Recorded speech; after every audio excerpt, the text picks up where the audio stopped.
Hey, everybody. Welcome to the show.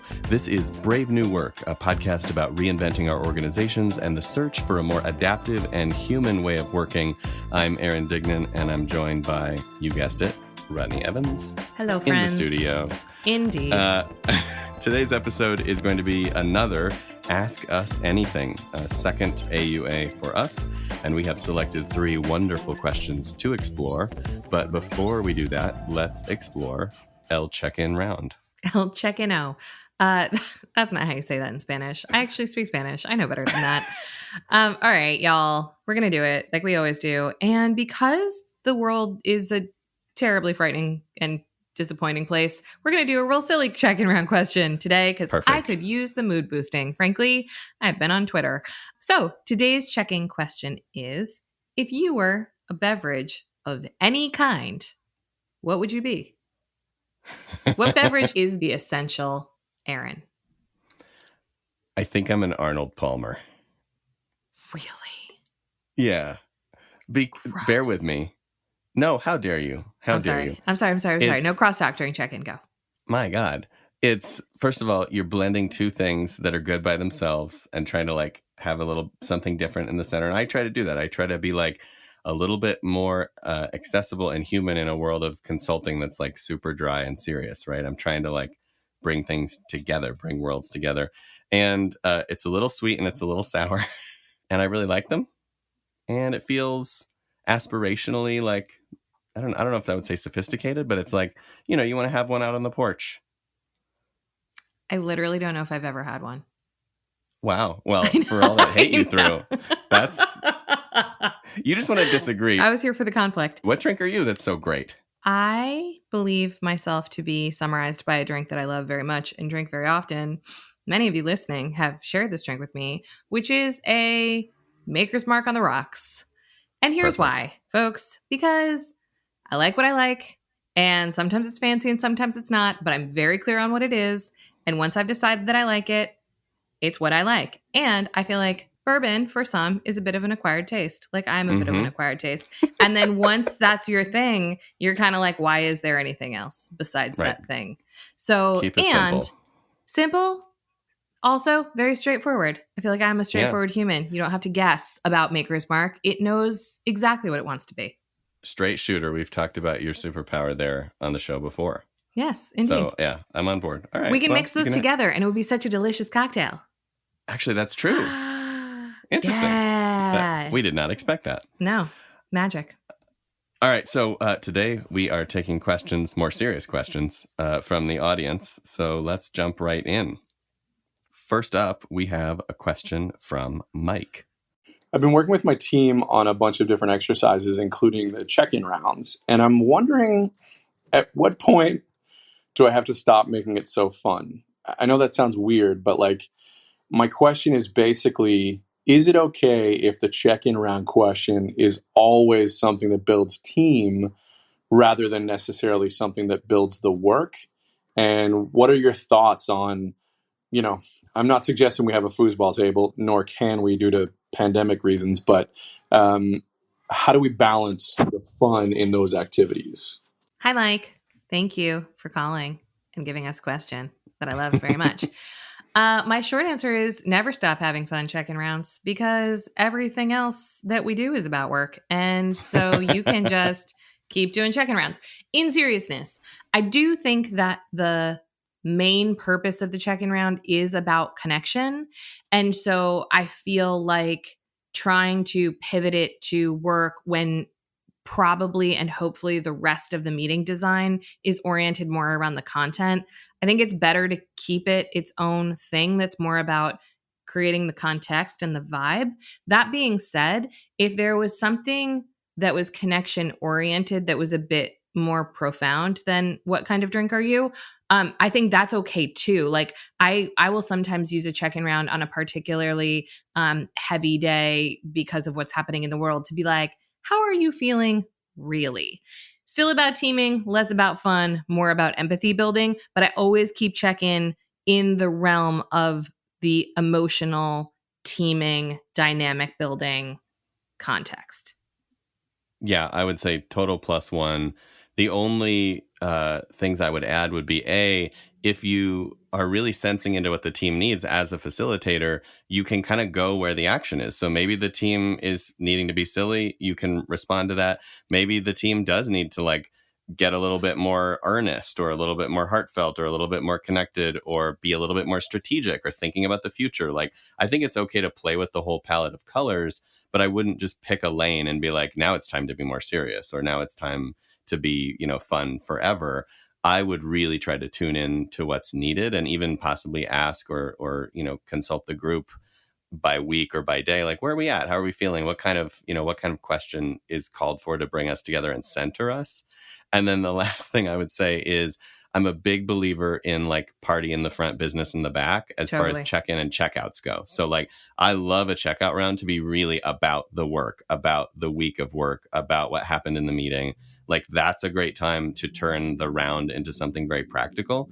And the check-in is a good chance to, maybe not be silly, but like connect, go deeper, shed what you brought into the room, like just be present. And so for that reason, I think if you're gonna err on the side of being lighter or heavier somewhere, I'd be heavier on the checkout and lighter on the check-in. There we have it. Next, we have a question from Gavin. Let's hear it. Leaders are the gatekeepers to organizational change. An organization can only rise to the level of consciousness of its leader. Therefore, a lot of organizations can't move forward because their leaders aren't ready. And I'm using leaders in quotes because a true leader doesn't hold her people back. She leads them into their full potential and does so selflessly. It just seems that there are two types of leaders: those who want good things for themselves and those who want good things for everybody else in their company.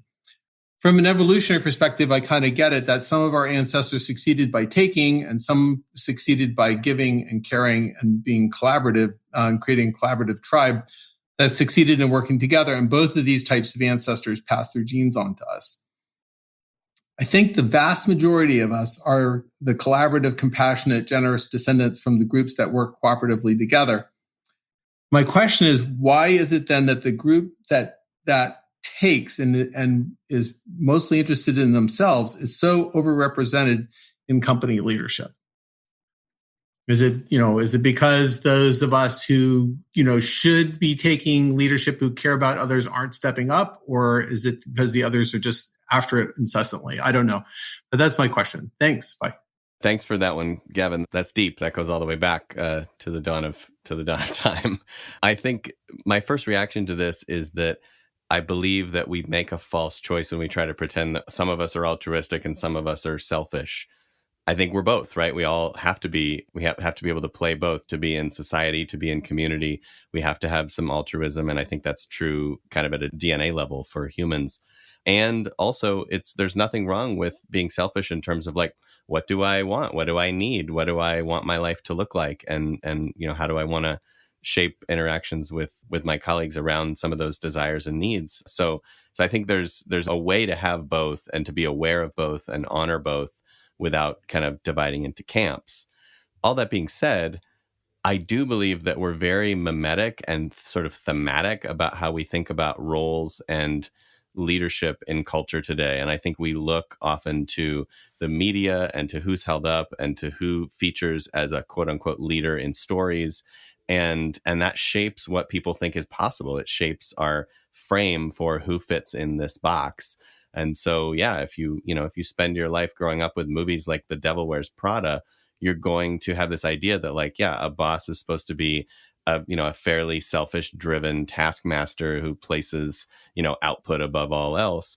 And I do see that play out in selection processes and our feelings about who will keep us safe and all that. But I am curious, Rodney, what it provoked for you, because I feel like this one is it's a many layered cake. And I'm not sure which topic. layer to eat first. Yeah. It's a great question, Gavin. And one of the reasons that I got into doing this work when I used to do much more human and individual oriented work that often centered on alpha males with giant egos was that I got super bored of that. And the reason I got super bored of that is because we are living in systems that are meant for extraction, designed by people who were extractive. And so I think your point is a fair one, that you look around and you see leadership held up that is behaving in this way that's like, there's a finite amount and I want to maximize my share of it. And we see it in politics and we see it in the world around us.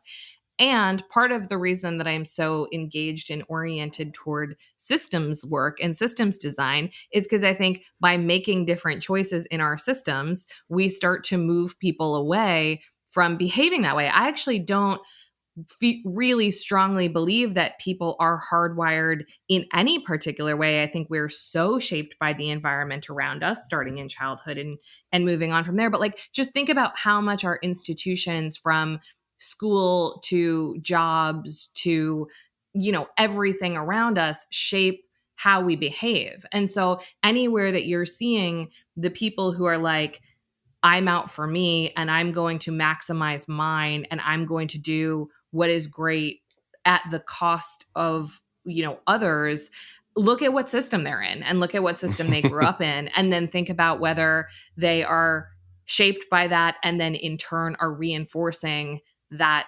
design that has rewarded them mightily. And so my question is always just like, how do you start to chip away at that? Because you'll never overcome the human being if you don't begin to shift the environment around them.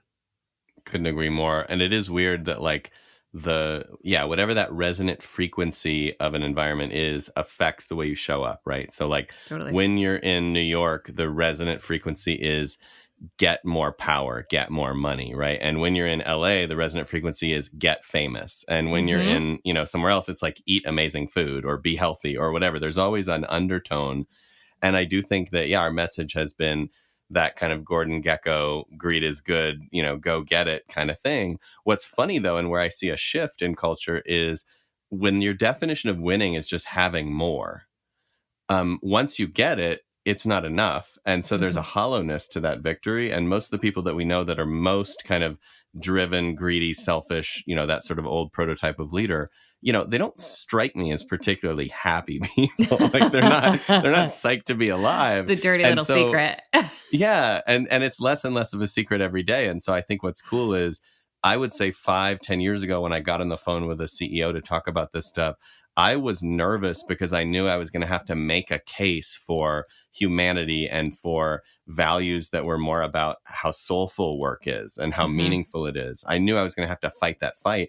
I still wear that armor and I show up to calls and I'm like, wait, who are you now? What are we talking about? And they're like already there. They're already starting to think about these things. So I do believe that boards and founders and other people who kind of make decisions about who's going to be in leadership are starting to shift in pockets.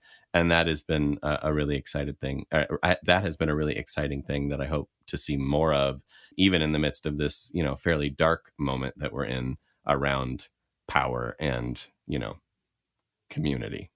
I mean, my greatest hope in the current highlighting of systemic injustice is that people who are white become more power literate.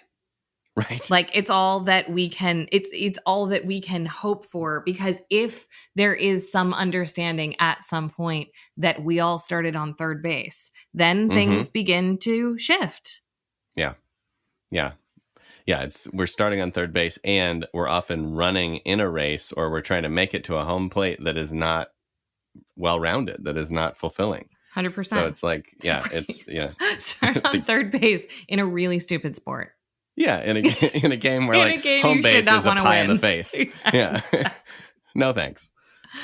All right, let's roll on now to our final question of the episode, which is a question from Abe. Hey guys, Abe here from Ottawa. I work in the Canadian Public Service, and a lot of our organizations are starting to have conversations about return to physical offices, physical workspaces. So I'm just curious if you have any thoughts about what should organizations be thinking about as they start to transition back to working in offices again. And there's a lot of conversation about how to set up offices for physical distancing requirements. So I'm just wondering, do you have any advice or any thoughts? What should leaders be thinking about? What should teams be thinking about? What should organizations be thinking about as we start to make those kinds of transitions. Thanks. Keep up the great work. So, Abe, a question on a lot of folks' mind. We're in this conversation quite a bit these days. And unsurprisingly, my thinking about this is pretty much the same as my thinking about literally everything else, which is rather than starting with Maker's Mark. Yeah, I know, right? It's like just rinse and repeat. Rather than starting with scenarios or options or tactics, which is what I see people naturally gravitate towards. So the conversation that keeps unfolding is like, well, what if we go to alternating seats and alternating Wednesdays and alternating floors and, elevator attendance and stickers on the floor? And rather than going right to that part, because that stuff will have to get figured out first, the question to me is, what is the work to be done? And thinking if we can start to enroll and engage the team level, understanding that we are not going to find one solution that works for an entire organization, but at a team level, what would be optimal for them? One of the biggest misconceptions that I've heard throughout is like, well, once we let people go home, once we are mandated to close our cities, once we let people go home, like they'll never come back and it'll be riots in the streets, chaos, and blah, blah, blah. And actually, people surveyed generally would like to spend some time in the office. Like most people don't actually want to be home in their house all the time forever. So if we just assume that folks can make good, rational decisions, I'm very curious about putting the problem to the team and saying, for the way you work and the work that you need to deliver, what does optimal look like for you? With the understanding that for some teams that might be full co-location, for some teams that might be one day each week, for some teams that might be a week out of each month, but that giving maybe some constraints or some guardrails and then giving teams the freedom to scenario plan and come up with what would really support their work is a much more interesting use of our thinking and exercise than just like, well, how many chairs can fit on the floor? Let's get rid of 50% of them. How many vinyl stickers can we put down to Right. control the flow of traffic? Yeah, I love that. And I think one of the friends of the Ready, Allison Baum, wrote a great piece about the flipped workplace, kind of building off the idea of the flipped school, where instead of doing the homework at home and the people talking at you in class, you watch a video at home, and in class you're active and alive. And I think similarly, the concept for the workplace is like, how do we find a way where that togetherness is valuable to have it be really high octane, and then let the deep work and the focus and all the other stuff happen outside of the space? I do think we're going to see kind of a divergence here going forward of like companies that just work better remote, where the benefits outweigh the costs, and the talent pool and the styles and the options just are better. I think generally that'll be true for technology and software driven organizations more than others. And then we'll see some obviously that have to be in person and have to be dealing with this right now, that are service oriented, and the medical field and restaurants and all that. And then the flipped ones in the middle that maybe say like, all right, well, we would like the best of both worlds, like you were talking about, Rodney. One thing I'm loving though right now that I think is worth noting is it's okay, because we're so in the middle of this, to kick the can down the road a little bit if you're not sure, because we're not done with this pandemic. We're not done with this moment. We're just getting our sea legs in terms of like what it means to be remote or to break some of these normal like work paradigms. And it feels to me like if you don't have to be back, if you're not a hospital, if you're not a place where you give care, there's value in just saying, like a lot of brands have, we'll figure this out in 2021. Like let's just let this roll for a little bit and learn and see what happens, and then we'll rebuild the house more slowly. And obviously, Abe, you mentioned being in a field where maybe the in-person aspect is more important, and that's where I think your advice, Rodney, is right on the money, which is let's decentralize this. Like let's localize. Let's get down into the weeds of what does each team function and role need to do their work best in this moment, and let them drive, and then maybe create a little bit of a sandbox of options, modules, componentry that enables that. One of my favorite things about Starbucks lore that I heard from someone over the years was when they were building, a store a day or 2 stores or 10 stores or whatever crazy number it was, they basically just built a catalog of interoperable parts, and they would let the store manager or the like local team just like pick and choose. So it was like, is it this counter or that counter? Is it this cabinet or that cabinet? Is it this device or that device? But they all work together. So it was like all this stuff hangs together. And I think about this similarly, like, is there some combination of safety protocols, signage, guidance, habits, and practices that you can kind of just dump in the sandbox and be like, all this stuff is compliant. Build your own come back to work plan with these pieces, and let it serve your team well. So yeah, good luck with that. And what's really cool in doing a little bit of this work inside a very large organization is they're talking about doing some design work to come to basically a menu of those ideas, and then getting to the varsity place already of how do the teams that have high degree of dependency and interest in collaborating, like how are they going to then deconflict and rationalize if they've chosen different menu options, which is just like a fun thing to think about, is to start it from the team level and then sort of build out from there rather than starting it from the top and like shoving it down and in. Well, and it builds those marketplace skills, which we want. Like, how does the group operate in a way where they are pushing and pulling and noticing like, hey, we can only have great things if we align. Right. We actually want that to be organic and emergent. And if this is an excuse to learn that skill, guess what? You can use it later for budgeting and for strategy and for a whole host of other things that'll be around long after this is a distant memory. 100%. Yeah, it's really cool to see. Nice. I'm glad that's happening in the real world. Because most of my life is spent in the clouds of theory. He's still in the closet. I am literally in the closet. Awesome. All right. Well, this was a good AUA, I thought. I really liked hearing people's actual voices and responding to them. And I felt like the questions went up a level this time. This was like we were going deeper. These were hard to answer, which is exactly what I want. We had to think with our mind grapes. It was great. Thank you guys for calling. We want more calls. We'll do this again. We're going to do it routinely. I would love to have a giant pile of y'all's questions because you definitely email them to me and send them to me on LinkedIn, and I want to hear them spoken in your voices in the future. That'd be really exciting. Also, other things I'd love is a review. If you could, we'd love it. And please pass this show around and then ask your friends to also ask us questions, and we'll answer their questions too. Asked and answered. Quick tip of the hat, as usual, to Taylor Marvin for making us sound good. Brave New Work is, of course, produced by The Ready, where we get to help organizations around the world change the way they work and go back to work. And you can get in touch with us by emailing podcast@theready.com. As for you, thanks for listening. Now go change something.